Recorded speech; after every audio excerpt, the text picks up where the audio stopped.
BBC বাংলার অধিবেশন প্রবাহতে আপনাদের স্বাগত। আজ আপনাদের সাথে লন্ডন স্টুডিও থেকে আছি মানসী বড়ুয়া, আর ঢাকায় আমার সাথে থাকছেন আকবর হোসেন। বাংলাদেশের সর্বশেষ গুরুত্বপূর্ণ আপডেট সংবাদে আপনাকে স্বাগত। শুরুতেই সংবাদ শিরোনাম, পরে বিস্তারিত।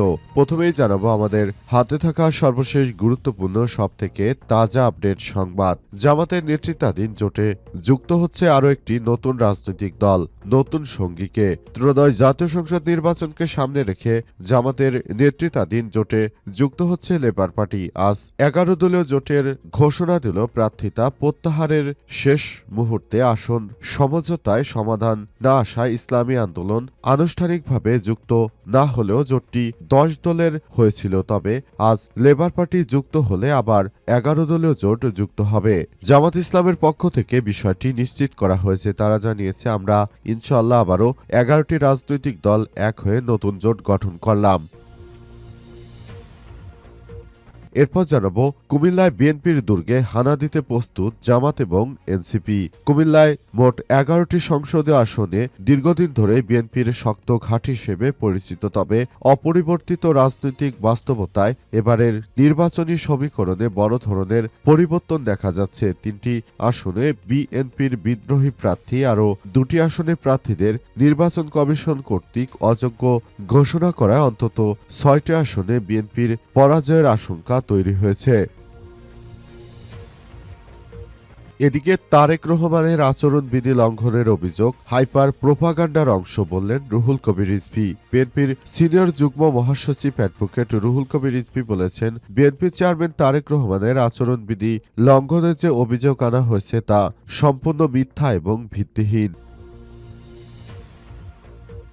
জানাবো, গুম কমিশনের চূড়ান্ত প্রতিবেদন, হত্যায় অনীহা দেখানো র্যাব সদস্যদের কাপুরুষ বলে ধমকাতেন জিয়াউল আহসান।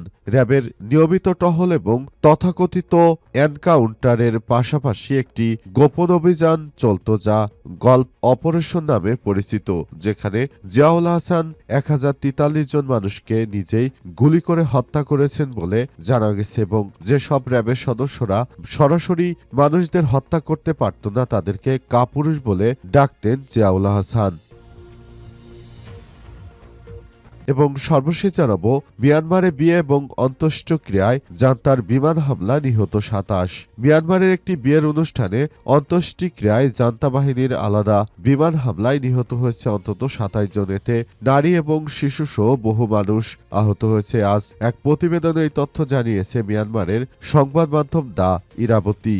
স্থানীয় সময় কাচিন রাজ্যের ভামো টাউনশিপের কাউংজার গ্রামে অন্ত্যেষ্টিক্রিয়া চলাকালে এই বিমান হামলা চালায় জান্তা বাহিনী। প্রিয় দর্শক, এতক্ষণ শুনছিলেন সংবাদ শিরোনাম, এবারে বিস্তারিত। তবে তার আগে বন্ধুরা, অনুরোধ থাকবে এই সংবাদটিতে একটি লাইক দিন। এই চ্যানেলে আপনি নতুন হয়ে থাকলে আমাদের সংবাদটি দেখতে দেখতে চ্যানেলটি সাবস্ক্রাইব করে রাখুন। কমেন্ট করে বন্ধুরা আপনার মূল্যবান মতামত জানিয়ে দিন আপনি বিশ্বের কোন দেশ থেকে বা বাংলাদেশের কোন স্থান থেকে আমাদের সংবাদটি দেখছেন এবং শুনছেন। আর বন্ধুরা, গাজা যুদ্ধে আপনি যদি নিরীহ ফিলিস্তিনিদের ভালোবেসে থাকেন, কমেন্টে ইয়েস লিখে পুরো বিশ্বকে জানিয়ে দিন। এবারে বিস্তারিত। জামাতের নেতৃত্বাধীন জোট যুক্ত হচ্ছে আরও একটি নতুন রাজনৈতিক দল। ত্রয়োদশ জাতীয় সংসদ নির্বাচনকে সামনে রেখে জামাতের নেতৃত্বাধীন জোটে যুক্ত হচ্ছে লেবার পার্টি। 11 দলীয় জোটের ঘোষণা দিল প্রার্থিতা প্রত্যাহারের শেষ পর্যায়ে। জামাত ইসলামের জোটে আসলে ইসলামী আন্দোলন চরমোনাইপির বেড়ে যাওয়ার পর থেকেই দেখা যাচ্ছে ওই দলে মোট 10টি দল রয়েছে। নতুন করে লেবার পার্টি তাদের সঙ্গে যুক্ত হওয়ায় নতুন করে আবারও আরেকটি রাজনৈতিক দল যুক্ত হলো জামাত ইসলামের এই পার্টিতে। এতে করে জামাত ইসলামের এই দলে এখন নতুন করে 11টি পার্টি হলো। তার মানে দাঁড়ালো এখন থেকে এই 10 দলীয় জোটের পরিবর্তে 11 দলীয় জোট যে শুরু হয়েছে সে বিষয়টি আসলে সামনে আসছে। জামাত ইসলামের পক্ষ থেকে বিষয়টি নিশ্চিত করা হয়েছে। সেখানে বলা হয়েছে, আমাদের সঙ্গে লেবার পার্টি নামক একটি নতুন রাজনৈতিক দল যুক্ত হতে চলেছে এবং তারা বাংলাদেশ জামাত ইসলামের সঙ্গে যুক্ত থেকে আগামীর নতুন বাংলাদেশ গড়তে তারা কাজ করবে। সেজন্য আমরা এখন আর 10 দল নই, বরং এখন আমরা আবারও 11টি রাজনৈতিক দল নিয়ে নতুন জোট ঘোষণা করছি, এই কথাই জানানো হয়েছে জামাত ইসলামের পক্ষ থেকে। জামাত ইসলামের পক্ষ থেকে আরো বলা হয়েছে, এই ঘটনায় এখন ইসলামী আন্দোলন না থাকলেও আমাদের সঙ্গে আসলে 10টি রাজনৈতিক দলই রয়েছে, সুতরাং কোনোভাবেই আমরা আর পিছপা হব না, ইনশাল্লাহ জয় আমাদেরই হবে।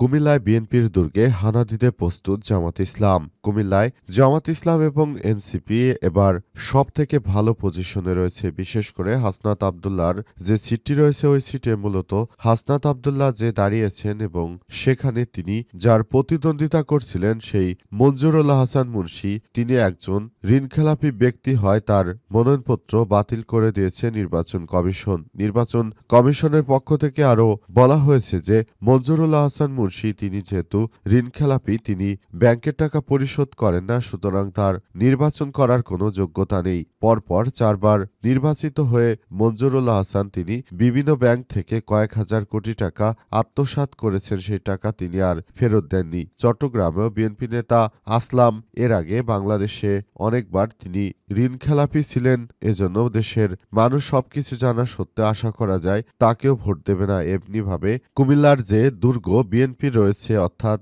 এই আসনগুলোতে অতীতে বিএনপি সব থেকে বেশি সিট পেত, এই আসনগুলো মূলত এখন আর বিএনপির দখলে থাকছে না, আসনগুলো চলে যাচ্ছে জাতীয় নাগরিক পার্টি, এনসিপি এবং জামাত ইসলামের দখলে। এটাই বিভিন্ন জায়গায় ঘুরে ঘুরে এসব তথ্য বিশ্লেষণ জানিয়েছে আমাদের প্রতিনিধিরা আরো জানিয়েছে সব আসনগুলোতে আসলেই এখন আগে যে বিএনপির বিভিন্ন কথাবার্তা শোনা যেত, এখন সেগুলো জামাত ইসলামে বেশিরভাগ মানুষ কনভার্ট হয়ে গেছে। তারা যার যার জায়গা থেকে এখন জামাত ইসলামকে ভোট দেবে, এসব বিষয় জানা যাচ্ছে। তারেক রহমানের আচরণবিধি লঙ্ঘনের অভিযোগ হাইপার প্রোপাগান্ডার অংশ বললেন রুহুল কবির রিজভী। বিএনপি সিনিয়র যুগ্ম মহাসচিব অ্যাডভোকেট রুহুল কবির রিজভী বলেছেন, বিএনপি চেয়ারম্যান তারেক রহমানের আচরণবিধি লঙ্ঘনের অভিযোগ সম্পূর্ণ মিথ্যা, হাইপার প্রোপাগান্ডার অংশ। আজ প্রাত আরাফাত রহমান কোকর মৃত্যুবার্ষিকী উপলক্ষে দেওয়া এক বাণীতে সব কথা জানিয়েছেন তিনি আরও জানান, আমরা আরাফাত রহমান কোকর বিষয়টি জানি, তিনি অত্যন্ত মার্জিত এবং ভালো একজন মানুষ ছিলেন, কিন্তু শত্রুরা তাকে বাঁচতে দিল না, তাকে নানাভাবে অত্যাচার করা হয়েছে। অবশেষে তার মৃত্যু হয়ে যায় মালয়েশিয়ার একটি হসপিটালে, কারণ স্বৈরাচারী সরকার তখন ব্যাপকভাবে দমনপীড়ন করত এবং এই ঘটনার পরই মূলত এই বিষয়গুলোকে সামনে আসতে শুরু করে। পুরো বাংলাদেশটা সুন্দরভাবে গড়ে তোলার পেছনে যাদেরই ভূমিকা রয়েছে, যারাই কাজ করতে চায়, তাদের এই বিষয়গুলোকে খুবই গুরুত্ব সহকারে দেখভাল করার ব্যাপারটি দেখতে হবে। অন্তর্বর্তীকালীন সরকারের প্রধান উপদেষ্টা প্রফেসর ডক্টর মোহাম্মদ ইউনূসের সরকার যে নতুন বাংলাদেশ গড়ে তুলেছেন, সেই বাংলাদেশের প্রতিটি মানুষ এখন অনেক বেশি সক্রিয় অবস্থানে রয়েছে এবং তারা এই বিষয়গুলোকে খুবই গুরুত্ব সহকারে দেখিয়েছে। আশা করা যাচ্ছে নতুন করে সবকিছু দেখভাল করা হচ্ছে এবং বাংলাদেশটা সুন্দরভাবে গড়ে তোলার জন্য সবাইকে নিয়ে কাজ করতে হবে। এই বিষয়গুলো সামনে এসেছে। হত্যায় অনীহা দেখানো র্যাব সদস্যদের কাপুরুষ বলতেন এবং ধমকাতেন জিয়াউল আহসান। গুম কমিশনের চূড়ান্ত প্রতিবেদন। র্যাবে নিয়মিত টহল তথাকথিত এনকাউন্টারের পাশাপাশি একটি গোপন অভিযান চলত, যা গল্প অপারেশন নামে পরিচিত ছিল। এতে মানুষের চোখ মুখ কান হাত পা বেঁধে তারপর সরাসরি শুট করে হত্যা করা হতো বলে এমনটা জানিয়েছে গুম কমিশন। এর মাস্টারমাইন্ড ছিলেন তৎকালীন এনটিএমসির পরিচালক মেজর জেনারেল জিয়াউল আহসান। তার নেতৃত্বেই মূলত এই হত্যাকাণ্ডগুলো সংগঠিত হতো। সেখানে র্যাবের সদস্যদেরকে দিয়ে গুলি করিয়ে তারপর এসব ব্যক্তিদেরকে হত্যা করা হতো।